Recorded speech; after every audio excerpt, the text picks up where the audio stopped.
ég tel líka að við þurfum að skoða það að hvort að við eigum að setja komugjöld yfir háan.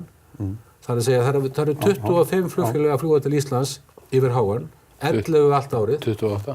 28 og hérna, bætist 3 við bara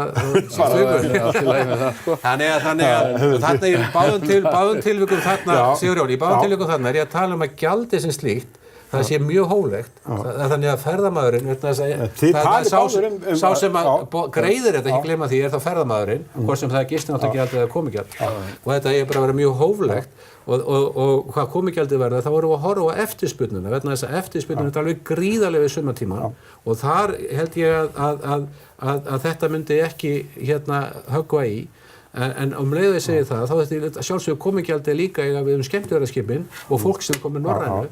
Þannig já, ég segi þið báður opnið fyrir frekari gjaldtöku. Ég stel að við bara að skoða það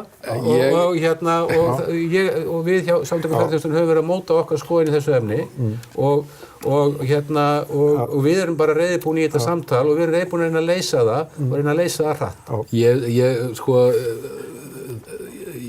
varðandi komugjöldin og þá reyndar var ég með ákveðið varnaðarorð í því sambandi.